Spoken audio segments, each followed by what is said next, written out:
Welcome to Amazon Legends, where we have real stories about making it big on Amazon. Our guests are CEOs of large companies and entrepreneurs who became power sellers, also providers specializing in helping sellers, aggregators that acquire sellers, and former Amazonians will give us an insight from behind the scenes.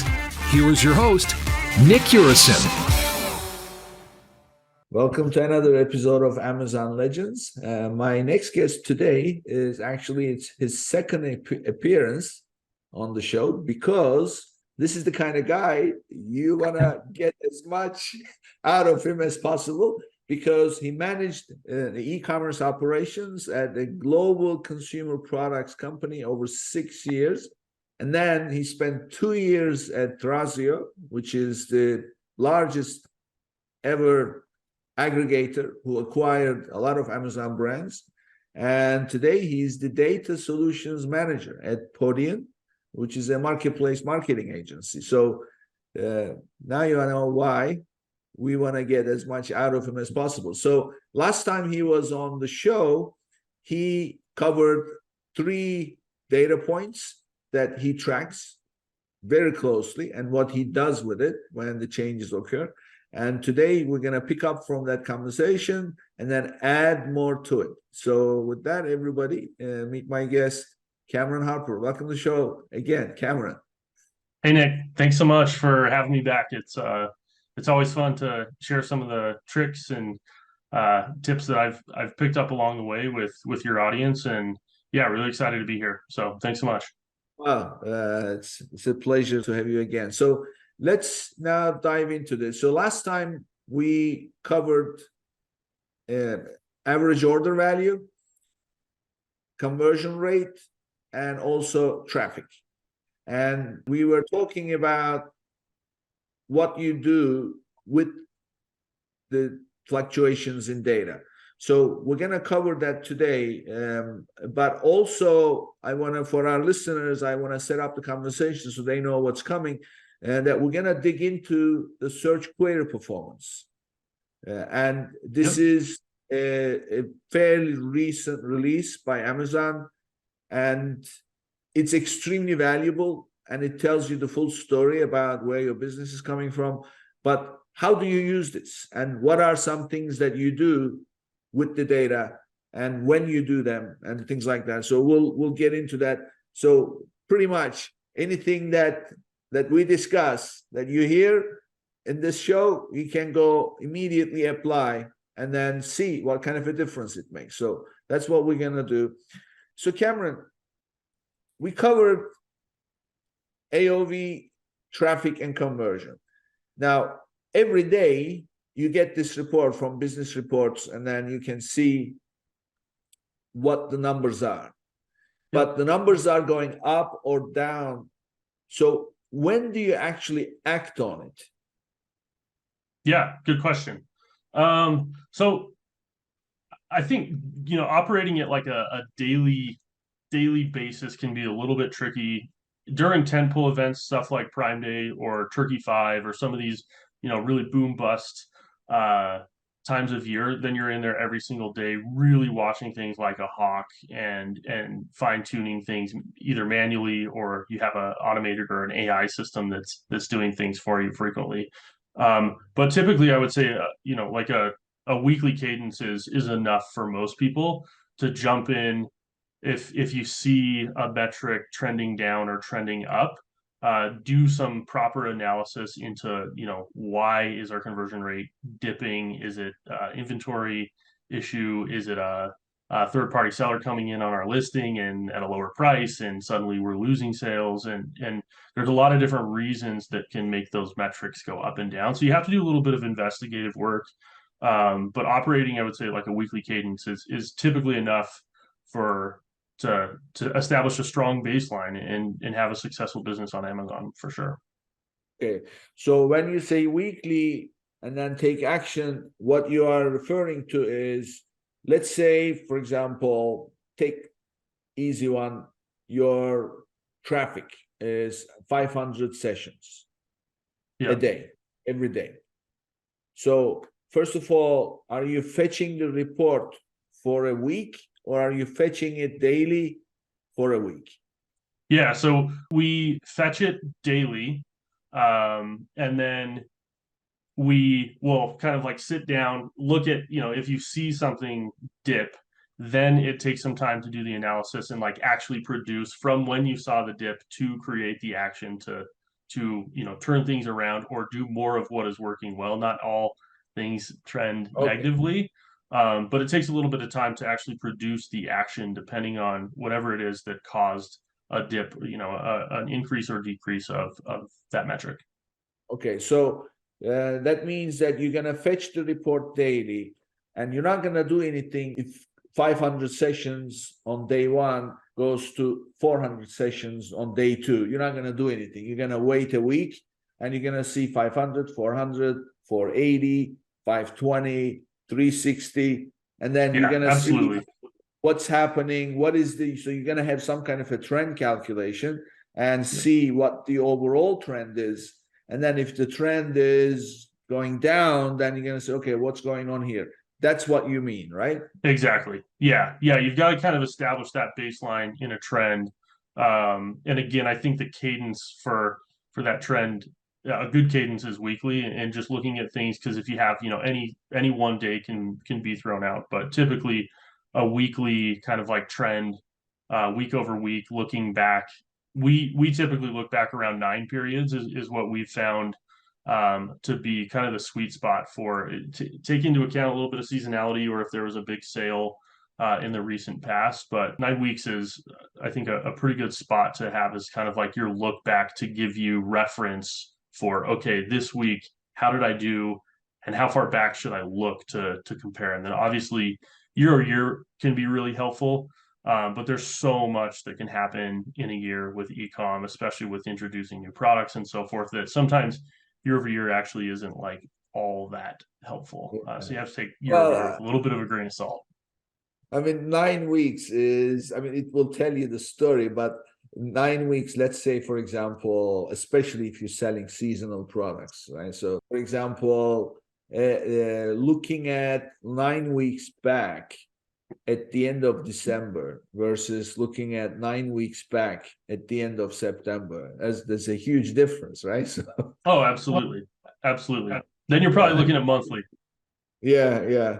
I guess the point you're making is there really is no magic bullet where you look at this and then you do this. You have to really take into account other factors and then overall look back 9 weeks and then look at it and monitor weekly and then investigate if there are fluctuations going on. Yeah, absolutely. It's part of why I believe there will kind of like always be a human touch in the actual management of brands online and products. And you need some of that kind of intuition that people have about either products launching or reasons why something was delayed and maybe there was a mismatch in when your marketing budget got approved, but when your product actually launched and you couldn't line things up perfectly and like there's so much that goes into it. So you always kind of have to have that intuition and touch and extra information that you can bring in to provide context on, okay, what am I looking at? Why does it look like this versus that? Yeah. So now taking this methodology that you suggested, you can in fact apply this to any metric. So really what that means is there are several, I mean, you mentioned the 3 data points, AOV, traffic, and conversion. But really, there are other metrics, like, for example, your ACOS, your ACOS, ROAS, same thing, or your TACOS. And there are many other metrics like units sold, your total sales. And so make a list of all the metrics that you want to stay on top of. And then apply your methodology to fetch them daily, track them in terms of trend, for sure. That's a whole different discussion. How do you determine trend? We're not going to get into it. You have to determine what the trend is as you track it daily, fetch it daily, and then look at it on weekly basis, what happened during that week, and then compare that to the past 9 weeks or the past 8 weeks altogether, making it 9 weeks. And that will tell you the whole story about how you are performing in that particular area that the metric is associated with, right? Yeah, I would say for the most part, absolutely. Obviously, reporting is such a funny thing. That's something I've definitely dug into more at my time here at Padian and managing a wide variety of clients around the globe. Some want to report on fiscal year, some want to in their fiscal year is in calendar year, and so forth. So I think that 9 week or 9 periods is really helpful, just because it kind of gives you a bearing of how did I get to where I am today, and looking at shipping times and things like that. There's a lot. You kind of are running like a mini business in that 9 week period. So yeah, I would say that that's like a great starting point for individuals, is like figure out and be able to analyze things roughly at a quarterly cadence, or quarterly look back and say, okay, this quarter, how do we do? And then obviously your quarters turn into halves, and then your halves turn into years, and then you've got your pretty standard reporting that happens in, I would say, 99% of businesses around the world. But on Amazon, yeah, that look back, I think for us tends to be enough context to get a bearing on this thing that we're looking at, the snapshot today. How is it relative to like what got us here? Cool. Okay, so let's now dive into this new ocean of search query performance. So first, tell us people can find it and what's in it, and then we'll get into how we use it. Yeah, absolutely. So pretty straightforward to find. It's just, nestled within your Seller Central in your business reports. And you do have to have brand ownership in order to be able to access it. So that's one important piece. If you're a seller, sells a lot of different things, but you don't have the ability to manage a storefront or manage a brand on Amazon, you're not going to have access to this tool. But if you do, which I would say is probably the majority of most FBA businesses at this point, it's a really, really powerful tool, and one that I think can help you make sense of, like we said, in the previous episode, looking at these 3 metrics and watching them rise and fall and say, okay, something's happening with this. I need to go do the investigative work. Well, the search query performance report is one of those tools that you can turn to really understand, because Amazon is such a search-based shopping experience. It's not somewhere necessarily that people go like a Pinterest to just kind of like peruse and window shop. Granted, people are going to do that. It's really the mechanisms of Amazon are based around search. I think it's somewhere around like 80 or 90% of all their revenue comes off of their search bar.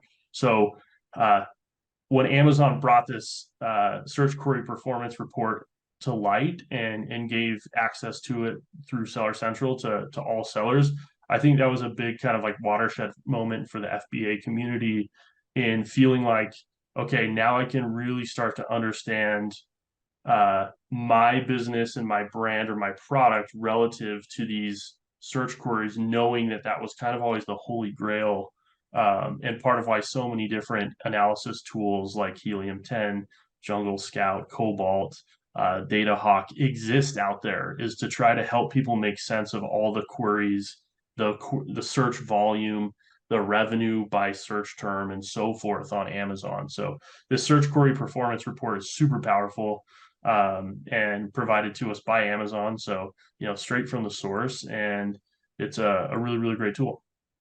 Yeah. So you have to be a brand registered seller for this. And then as far as its location, you have to go to brands. And then as soon as you click brands, that first option, I believe the way they did it is a little bit weird, because when you land on it says brand analytics. So under brands, the sub menu shows brand analytics. And when you select that, that is in fact the search query performance, right? So they don't in fact say search query performance in the menu. But when you land on the page, it's titled search query performance. However, Exactly. on that page where it says search query performance, you have a sub-navigation bar, and on that bar, if you click, you have different options. And one of them is catalog performance. And of course, one of them is search query performance. And then there is one more, I forget It's what it is. market basket analysis. That's it, market basket analysis. So, but the first option, brand analytics, in the Seller Central menu, puts you on search query performance, but on the search query performance navigation, this is in fact the second option. So if you want to go back to it, it's kind of weird. I don't know the logic that they followed. So it's just for our listeners. I just want to clarify, make sure you know how to navigate your way to search query performance. So on that search query performance page, you have brand view and you have ASIN view. So which one do you use? I use both, honestly. I think the majority of like day to day, or at least for like competitive analysis, I'm typically looking at the brand performance. That helps give me kind of like a view of, okay, my brand, what are the top 1,000 queries for my brand on Amazon, and how do I stack up? And within that search query performance report for both ASIN and brand, they break it down into a search funnel. So it's like, kind of any marketing funnel. You start at the very top when you have impressions, and then you have clicks, and then you have add to carts, and then you have your purchase. That's like the holy grail of the funnel, right? That's the very bottom. When somebody becomes a purchase, then you try to put them back through it. So when you're on the search query performance report, you're going to see your impressions, and you're going to see for each query, so each search essentially, or search term, you're going to see the term, you're going to see your brand, the number of queries where your brand was scored an impression, and then you also get a metric that shows you the total number of impressions for that query. So then you start to get to your metrics where you see your brand versus the entire number of impressions, so that you can see your impression share by brand. And then the same exact logic gets applies to each stage of the funnel, where you can see your click share by brand, you can see your add to cart share by brand, you can see your purchase rate. And as you look at each chunk of the funnel, you can kind of do your own independent analysis and say, okay, relative, for let's take the top 1,000 keywords, let's maybe filter out some that we feel are kind of garbage, and let's maybe just try to build a list of 100 and say these 100 are the ones that are most important to us. We're going to track them on a weekly. It's also worth noting that in the search query performance, you have weekly, monthly, and quarterly export. You can kind of aggregate the data in that report at the weekly, monthly, or quarterly level. So you can't pull this thing daily if you even wanted to. Well, you could pull it daily, but you would just be backdating a week from that day. So yeah, you can take each piece of the funnel and take a look at, okay, how does my brand for these, let's say, my 100 most important terms, how do we kind of like rank with our, brand percent on impressions? And then let's take a look at the click. Oh, wow, maybe we perform really, really well with impressions. So I would take that as like our SEO probably looks pretty good. Maybe our PPC campaigns are really high, like we're serving a lot of impressions. And it's also important to note in the search query performance that the impressions are inclusive of both organic and paid. So it's not just like the search query performance report is just the organic impressions or just the paid impressions, because you can already get a lot of that paid impression off of your advertising console. But what's nice with the search query performance report is it aggregates those two, so you can see, okay, all of the impressions that I'm getting on this term, what is that number, and how much am I relative to the competition? And yeah, really, really powerful. And then I would say, once you dig into the search query performance report and start to understand what share your brand has, and again, we're kind of just focusing right now on the brand specific piece of search query performance. You can start to use some of those great tools out there like Helium 10, DataHawk, or Jungle Scout to help you understand, okay, on this really important term, I might only be 20% of the impression volume or the click volume.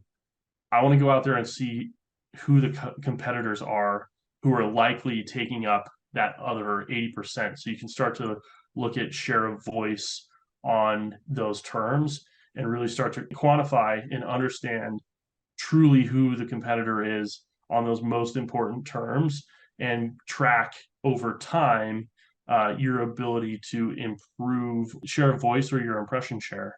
But there's a lot of different things that you can do with the search query performance report. And one of the other things I really like is it's tough and it takes a lot of time. So I think a lot of people probably don't get into the weeds quite this much, but you can also start to understand with the search query performance report how much of your organic sales you're cannibalizing with your paid your PPC, so your like paid media on Amazon, where if you reduce your marketing on a search term, but you see your sales stay the same, that's probably a good indicator, or your, add to cart stay the same, your impressions stay the same. It's a good indicator that you're probably paying for a top 5 placement that you're getting anyway. So you might be actually like spending money to have that like top of search placement from a sponsored ad that maybe you don't necessarily need to pay quite as much because you're, looking at that search term within the search query performance report. Your product or your brand is already surfacing very, very highly for that. So you're kind of like double dipping, which, can be good when you look at share of voice and you're like, hey, I search let's say men's sandals, and my product is featured, 20 or 30 times across that page, then you essentially have ownership of that. That's kind of the holy grail on Amazon, is to completely own a search term. Yeah. So what you are referring to is somebody searches a particular term and listings come up. Of course, right at the top, you have the sponsored products. And then somewhere close to the top, the organic listings start to show. And the scenario you're referring to is your own sponsored product listing appears at the top, and then also right underneath, your organic appears because you have good ranking. And that's where you are thinking, what's the point, right? Because if you are already ranking well, why do you want to bid on those? That's what you are getting at, right? Yeah. And I would say also like take that with a little bit of a grain of salt. In my former kind of like e-commerce management life, we used to do this all the time on Google. People would say, why are you bidding on your own branded, your branded terms on Google, so that when somebody searches your brand on Google, you're the first thing that pops up. But it might seem counterintuitive, but by placing ads on a search term that you either own or is a branded term, I would say is still important to some degree, because you're keeping out competition from being able to come in and easily place, sponsored product ads for a very low bid, and then suddenly your branded term is monopolized by a company who's just outspending you for that sponsored placement. So it can help keep your bids in check. But again, I would just say that with a grain of salt for anybody out there who might suddenly be planning to take a look at all of their PPC and say, hey, where can we lower budgets based on our organic rank? Keep in mind that does mean that competition can probably move in a little bit easier. So I have a question. What the scenario at the beginning, the scenario you described is you look at the search term in the search query performance, and then you identify those where you have a high percentage of the brand impression share, right? Yep. So what that means is Amazon decided that your listing content had useful information relevant to that particular search term. So therefore, they rank you high. And of course, when you rank high, you get more of the clicks. The brand impression share is much higher. So the scenario is take those search terms where you have high brand impression share, and then go check who is the competition for that same search term. And then try to get even better, so that way you basically steal their share of the impressions, right? So that's the goal. Tell us the practical way to see who else is coming up on those search terms. What's the best way? Yeah, so I mean, one tool I like is honestly like using Jungle Scout and Cobalt for looking at share of voice. You can plug in a search term and see immediately kind of like who has share of voice on that search page, which is a pretty simple. You leverage Seller Central, you build your list of terms, and you see your brand share, and you can start seeing maybe you thought your brand share would be a lot higher for a term either you've been spending on, or you just assumed it is baked into the SEO of all your listings.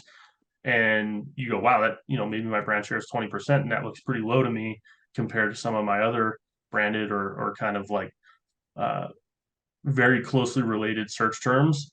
And then you can, pivot to some of those third-party tools to really help you understand exactly. You can also just straight go to Amazon and start searching them on your machine. That's obviously the cheapest way, a little bit more manual, and a little bit tougher to track over time, which is where those tools become really helpful, where they can automatically kind of like track some of these share of voice metrics on specific keywords over time, so that you don't have to do it as manually. But hey, like I'm a big fan of like jump in, get your hands dirty, and try it, and you can always do that. Once you determine, okay, let's say that you have 3 other ASINs that are coming up regularly, which means that taking. So what do you do with it? It's a great question.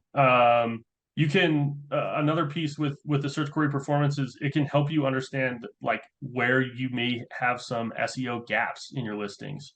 So you can start to fine tune the creative or fine tune the copy of your listing to help you start to organically rank better.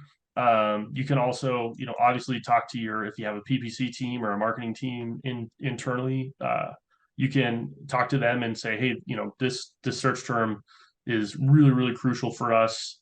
I understand that the ROAS might not be quite where we want, but we really want to try and get our kind of like brand impression share higher on these 5 or these 6 keywords, because they seem to be the ones that are driving XYZ bestseller badge or whatever the tactic is that you're trying to deploy. I was part of the product launch team at Thrasio, and that's one of those conversations you'd always have is like coming out of the gates, things aren't going to necessarily look super great on paper because you're trying to get a new product out there and you have to do a lot of things that don't look very profitable.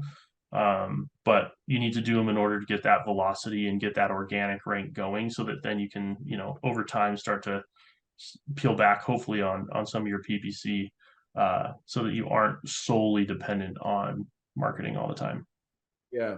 So ultimately identifying those other ASINs that are taking brand share from you, impression share from you, you want to compare your SEO performance against theirs, which means their content versus your content. And then also another thing is conversion, of course. So on that particular search term, if they are converting better than you, then obviously Amazon is going to give them more of the impression share. So you want to compare their visuals, whether it's their video or their pictures, their A+. So it's simply you try to do what they do, which is where they are sharing the top spot with you. So the more you do better in the area that they are doing better, so that's going to get you more. Okay. Yeah. So I want to tell our listeners something. Why are we talking about the impression share? I used to say until a few weeks ago that there are two magic bullets for success on Amazon. One of them is the conversion rate. The other is the click-through rate. Yeah. But in fact, they are secondary, in my opinion, to the brand impression share. Because by increasing your brand impression share, that's where the scale is, right? Because it doesn't matter if your conversion rate goes up, let's say 30%. Very hard, but imagine 30%. All you are doing is it makes a huge difference to the bottom line, but at the end of the day, your audience that you are converting from is the same audience. But what the impression share does is it grows the size of that audience, right? So think about this. If you are converting at 20% and it's fairly consistent, you make that 20%, 30%. It's going to be a big effort. But if you increase the size of the pie that comes to your product page, that's already a huge deal. And that comes from the impression share, right? So that's why absolutely. It's so important. And frankly, it is more important than conversion and click-through. Would you agree? I don't know if I would 100% agree, but it definitely, if you're able to get a lot of impressions, I think it's a very good indicator that you're going after not just the like ultra niche search terms and owning an ultra niche search term. You're actually starting to get traction on the, you know, coveted like top level queries that happen on Amazon, where, you know, the saturation of brands who are competing for those, you know, your search impression share on a top level keyword might be a fraction of a percent, whereas something that's a little bit more niche or specific to your type of brand could be, you know, all the way up to 80 or 90%. Right. So yeah, it's I think it depends. It's not a great analogy, but people, you know, there's, you know, people who always say, would you rather have 10% of $100 million piece of pie, or would you rather have like 100% of a $10,000 piece of pie? And you're like, well, or, you know, pie. And it's like, well, it depends. Well, Do you want to be a big fish in a small sea, or a small yeah. fish in a big Well, sea? I have a question for my listeners. Are you experiencing cash flow challenges with your Amazon business? Well, silly question. Who is not, right? So let me introduce you to Viably, a unique solution tailored for Amazon sellers and e-commerce enterprises. By connecting your Seller Central or Shopify account, you can promptly access funding along with a variety of financial tools, all for a flat fee. It's as simple as that. And for my listeners, they are offering an extra $1,500 in funding for eligible applications. Start your quick and easy application today at runviably.com/legends. And that's runviably.com/legends. My approach is this. So first of all, you know, like I said, it's two magic bullets. Yeah, But now we have this third one. So for sure. you can have 50% brand impression share. But if your click-through rate is low, it's not going to mean anything, right? So, I mean, frankly, Amazon won't let that happen, because unless your click-through is high, they're not going to give you more and more impressions. So the next thing would be the click-through rate. So if you work on these methodically, where you target specific to keywords. So these keywords I want to own, I want to get the highest impression share, I want to get the highest click-through rate, then I want to get the highest cut ad and purchase rate. Then that's basically brick by brick, you're building this whole, if you like, foundation to generate revenues. But when you do this, then that impression share goes up a tiny percent. When you have millions of people every day looking at it, that's where the scale is. That's what excites me. Absolutely. For sure. Yeah. Absolutely. And yeah, that's a super great call out. And I think like to come back into the search query performance report for a second and look at, you know, a lot of what we've talked about is that brand search term report. And within that brand search term report, one thing I want to kind of hone in on for just a second is like looking at individual products. Oftentimes within any brand, there will be search terms that are fairly product specific within that report.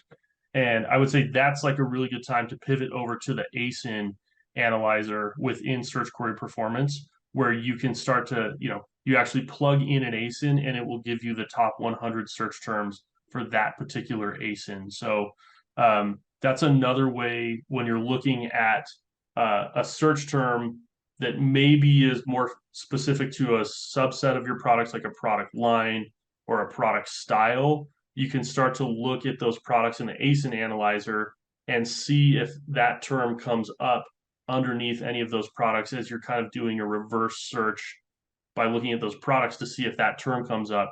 And then you can say, okay, well, I should probably take these products in this kind of like subset of my catalog and fine tune the SEO or fine tune things about this, because those are probably going to be where I'm going to be able to gain the most traction on that search term in the like brand report by using or leveraging this subset of products to you know, take the most frictionless route to get to that success, to the holy grail of, you know, tons and tons of impressions.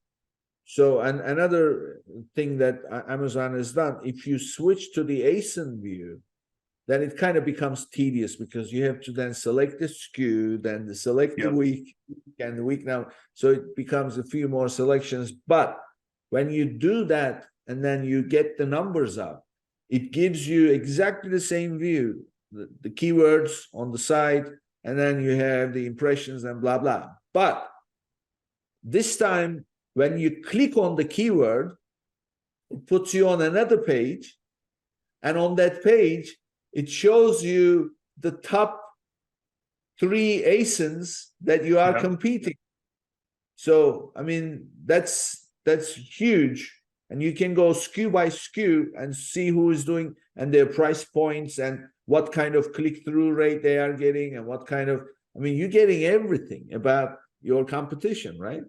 Oh, yeah. Yeah, and that's one other piece we didn't really touch on, but within those funnel kind of like chunks where you have your impression, click, add to cart, and purchase, it also shows you the average price of the product that's performing the best at each one of those stages, which I think can also be a really insightful, just kind of like level set where you can see, okay, for this search term, my brand's average price might be $60, but for the like purchase, the average price is $12. So there's, I think, a good indicator that, okay, well, for this search term, my products or my brand definitely must be in kind of like that premium. I'm doing a good job at getting impressions, maybe, or doing a good job at getting people to add it to cart. But it turns out at the end of the day, the people who are trying or purchasing on that term are typically purchasing something that's quite a bit cheaper. So maybe that's a good time as a brand to take a look at your value propositions or how you present your product in order to be able to kind of like tip people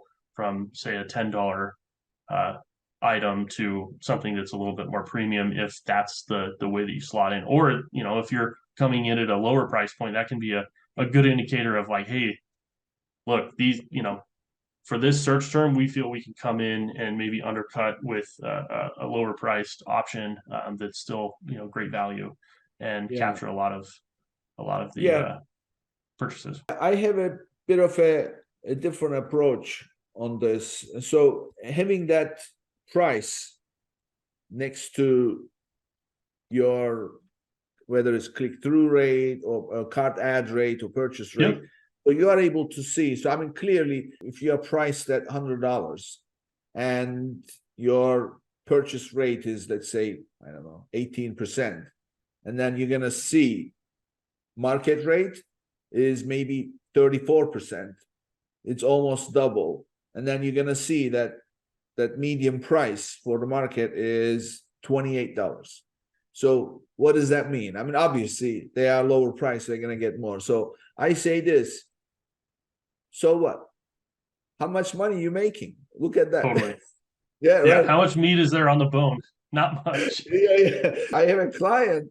They sell this. I may have mentioned this on the first episode. They sell these floor kits, epoxy floor kits. So you can buy their kit, which comes in a box that's as big as a chair. So Yeah. just so you know, every time they send a shipment to an FBA shipment to Amazon, every box is one SKU, one piece. Wow. So that's how big it is. Well, I mean, all their FBA shipments, LTL, plus it's dangerous goods, so it has to go outside. So, but the point is, each item, they have two different sizes, 300 square foot and 600 square foot. And the 600 square foot costs $650. So nobody else on Amazon is selling a kit. They all sell the epoxy. Yep. So the keywords are pretty much the same.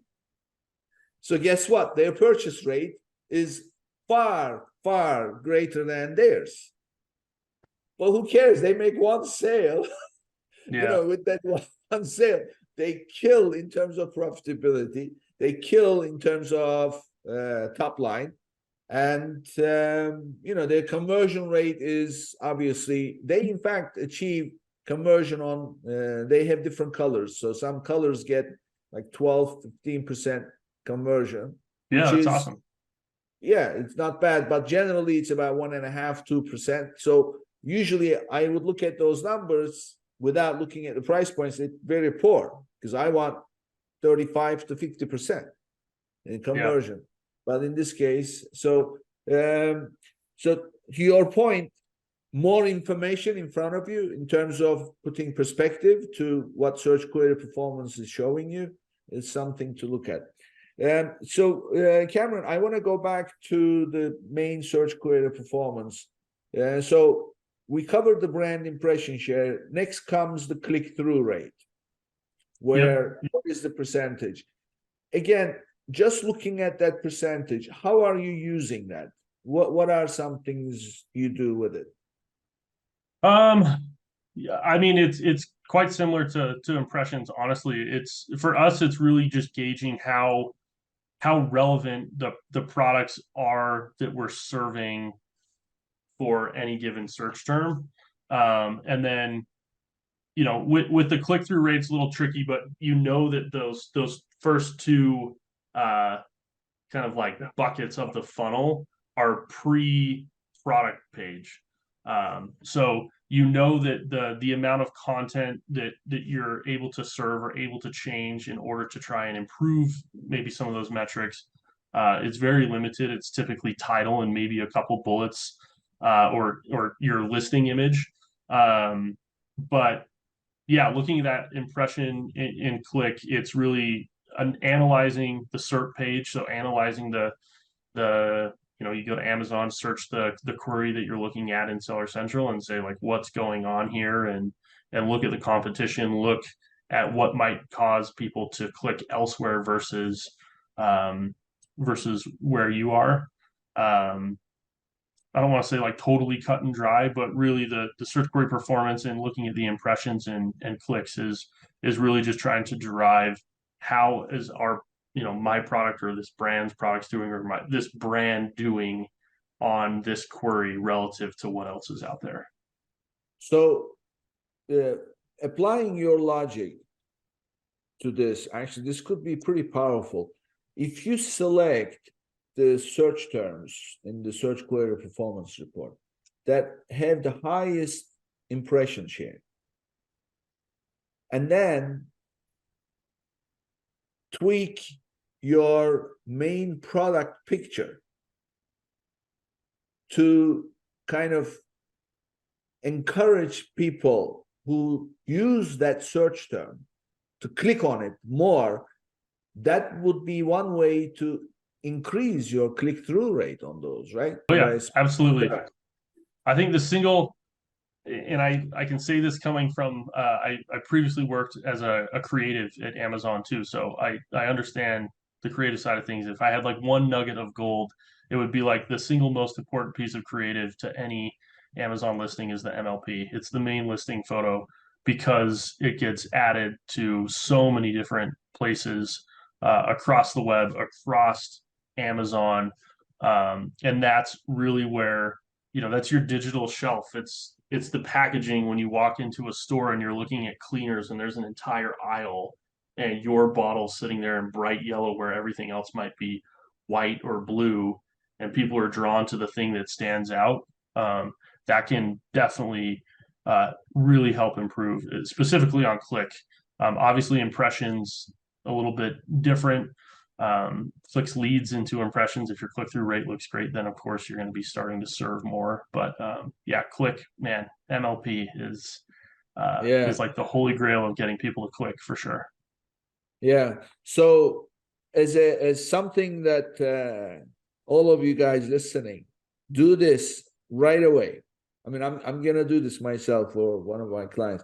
Go pick the top search terms in the search query performance that have high brand impression share, and then take those search terms and then go plug it into Amazon search. Look at the competition, and then get some inspiration on how you can modify your main picture to suit those search terms.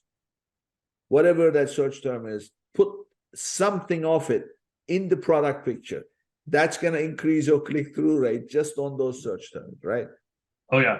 Yeah, That and means the rules that Amazon puts up around MLPs are strict, and it's kind of a black box and really tricky.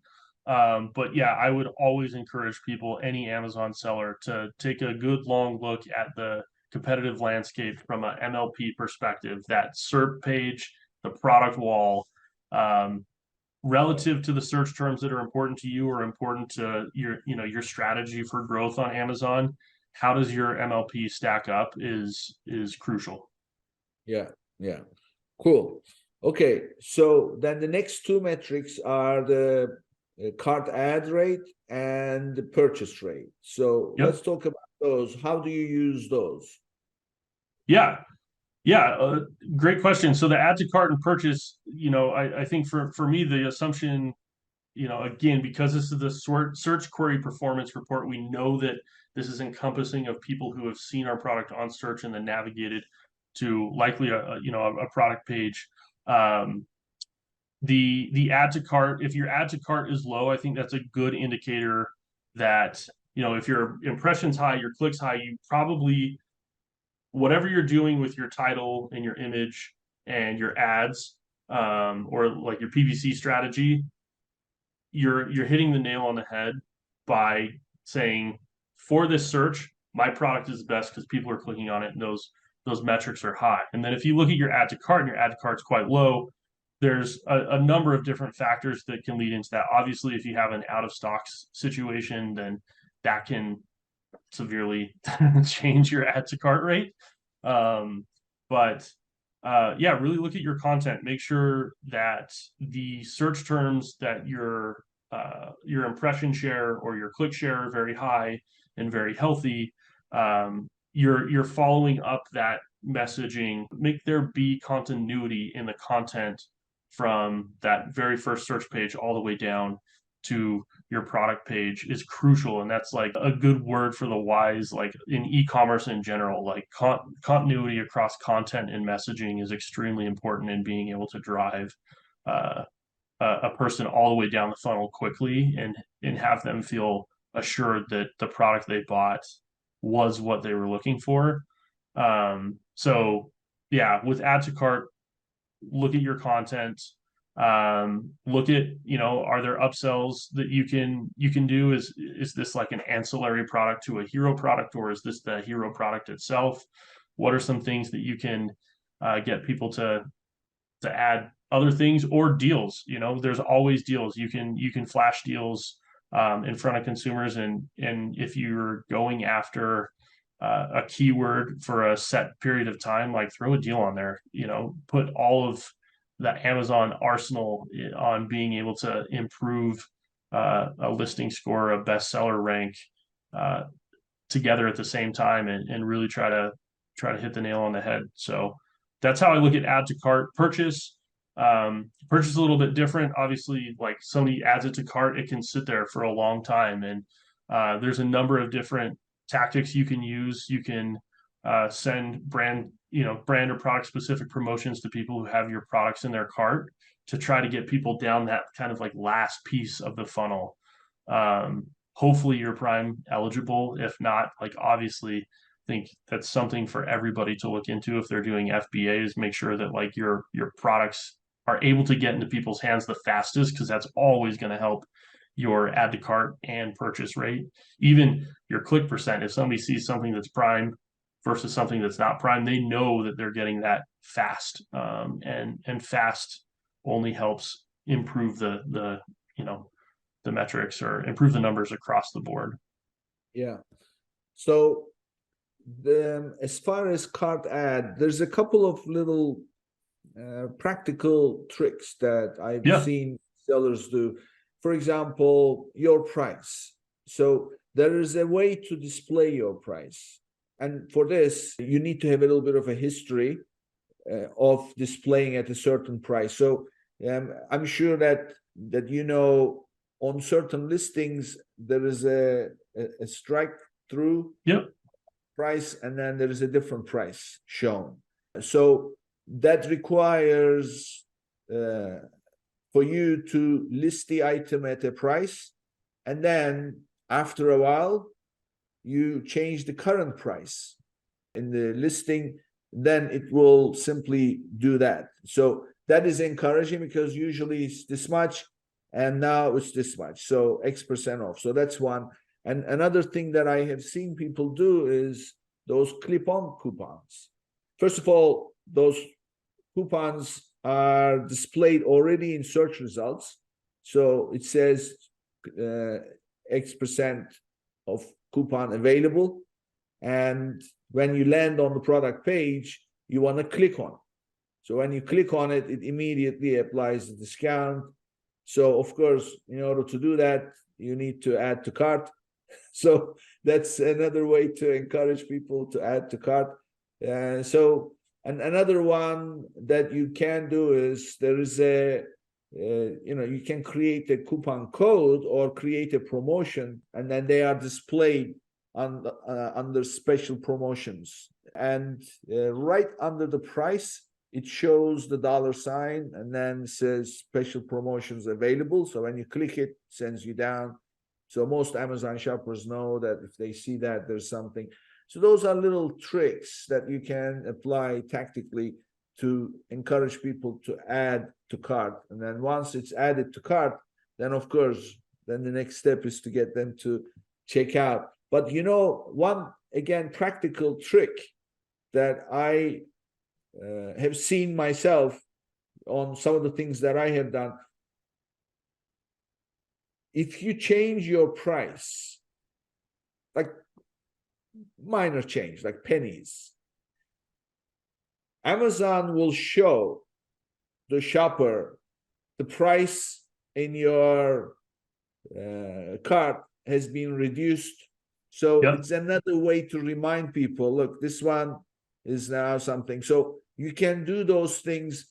And what I have seen that I think is very significant, one of the recent releases, if you go to advertising, and under advertising, there is a menu option right at the bottom called brand tailored promotions.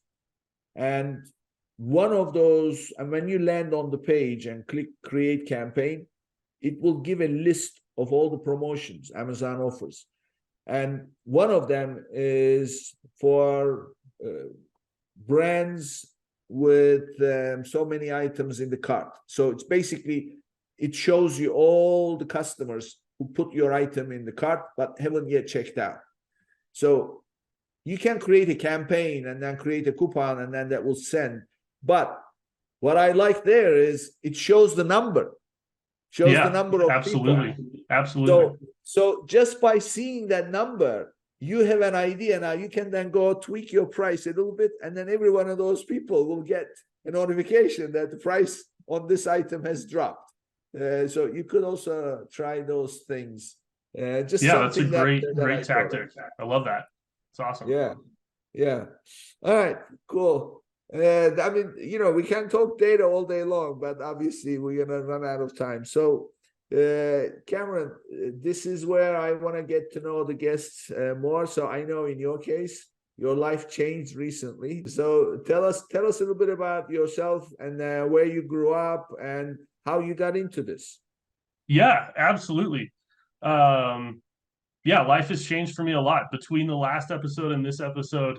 I had my first child, which is an incredible experience. I'm actually still on paternity leave, which has been incredible to be able to have that time with my daughter. And I was born and raised in Salt Lake City.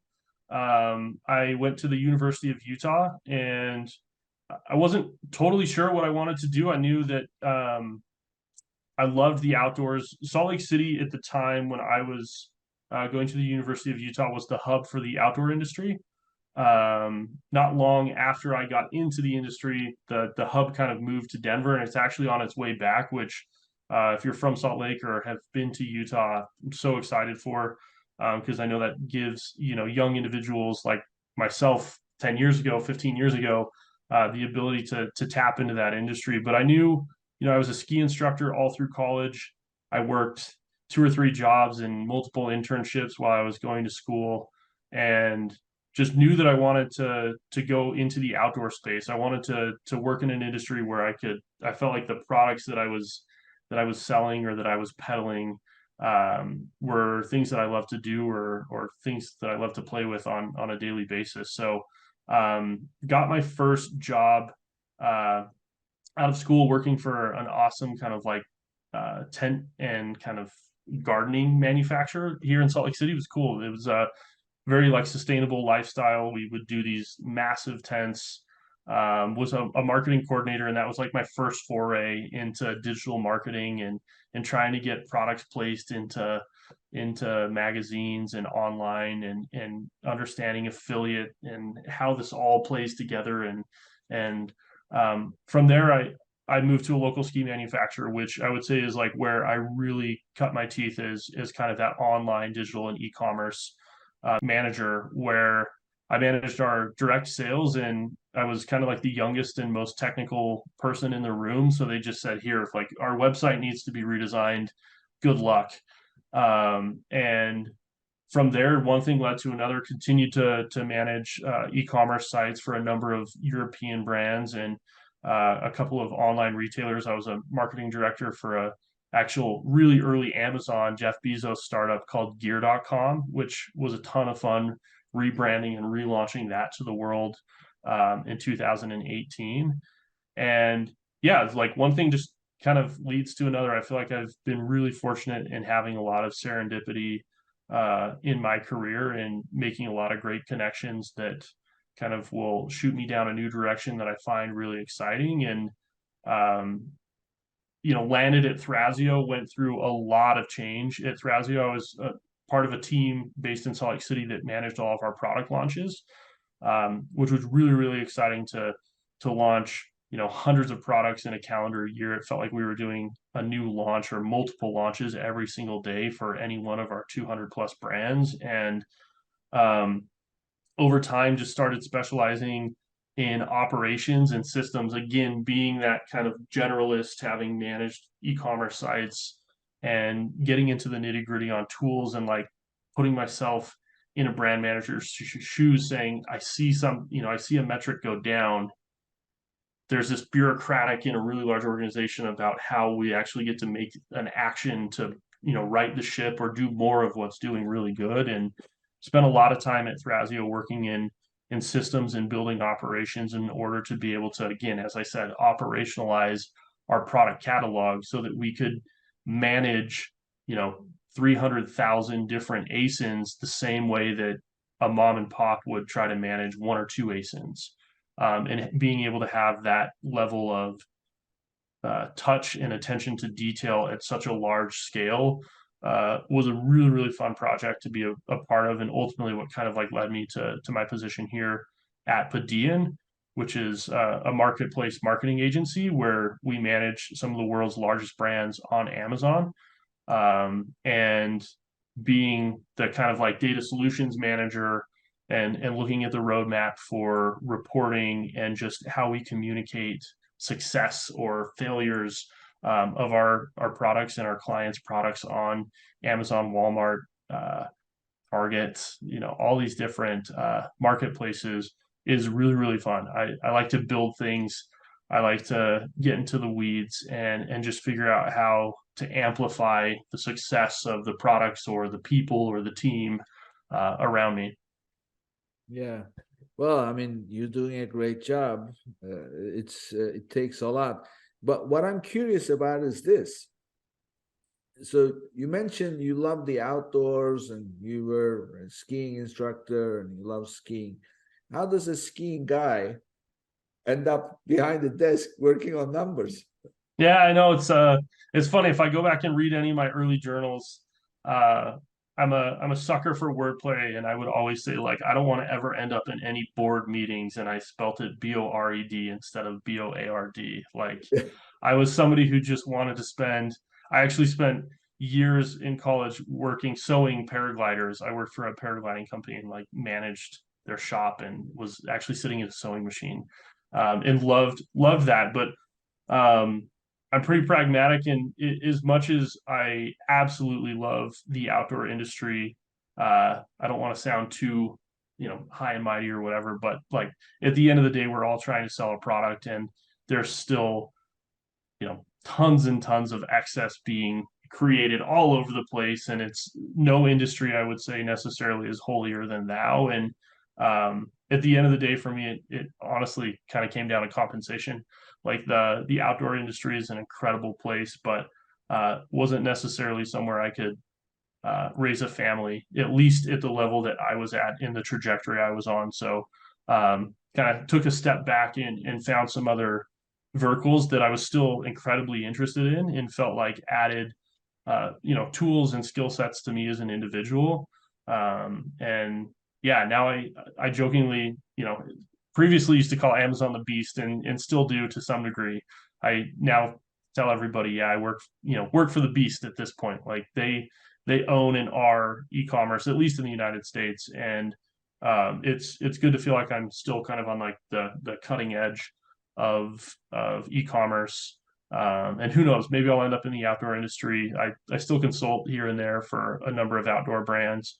So I keep one toe in the water to keep me excited and make sure that I have a nice pair of skis or a good bike strapped to my feet when I'm in the mountains. Yeah. Well, the way I see it is this: one of the biggest attractions of doing things outdoors is the action, right? So there's a lot of moving about, and there's a lot of action, and out of that action comes excitement. So, I mean, frankly, there is a lot more action happening on the internet when it comes to data and movements and all the things that one thing happens, that so many things change. And so there is a lot more action. If you're really attracted to action, well, look at this action here with the numbers, as long as you're a numbers oriented person, which you are obviously. So Yeah. it's not that different. The only difference is you sitting. Yeah, absolutely. You got to stay curious. I think like it took me a while to figure out how to kind of like tap into maybe the more athletic or outdoor oriented side and unlock the curiosity for stuff online. But once I did, I think it obviously like really helped propel my career in the direction that it is today. But yeah, maybe now I get to enjoy the outdoors a little bit more now that it's not necessarily looked at like a paycheck. So, yeah, there's a little bit of like a, yin yang to the whole thing, but, yeah, it's fun to still have those as my passions and be able to work for a company and in an industry that allows me to still enjoy those passions is tons of fun. Yeah, cool. Great. Thank you, Kameron. So share with us your contact information. How can people reach you? Yeah, people can reach me on LinkedIn. Pretty easy to find. Thank goodness for my parents. It's just Kameron Harper, Cameron with a K. So I come up pretty fast. I don't think my parents knew search engines or anything like that, but hey, it works out well in the world of SERP to have a fairly unique name. But yeah, definitely would encourage people to reach out to me on LinkedIn. That's like, I'm on there. I tend to be pretty active. I've been pretty quiet in my paternity leave, but definitely intend on getting back and immersing in the community a lot more in the coming weeks as I tap back into the world and yeah, that's the best place to get a hold of me. Great. This is a great conversation. For anybody listening, please, wherever you see this, especially on YouTube, post a comment. I want to hear from people who take some of the things we discussed and then actually apply it and share with us what kind of an impact they made. Whether your click-through rate went up or your impression share went up. I'd love to hear. But this is the most exciting part to me. So you just come up with an idea, make a few changes, and then bang. So it's a great conversation. Thank you for being here, Kameron. Yeah, thanks so much, Nick. It's been a ton of fun. And if anybody has any questions about the SQP, the Search Query Performance Report, definitely don't hesitate to reach out. Happy to send along any resources or rehash some tips and tricks. So thanks so much. Before I go, a quick reminder to say goodbye to your cash flow problems and claim your extra $1,500 when you qualify for $25,000 or more in funding. Go to www.runviably.com/legends and start your application today. Thank you. And this brings us to the end of another episode, and I'll see you in the next one. If you enjoyed today's episode, be sure to subscribe, rate, and review the episode, and share it with someone you think would benefit from it too.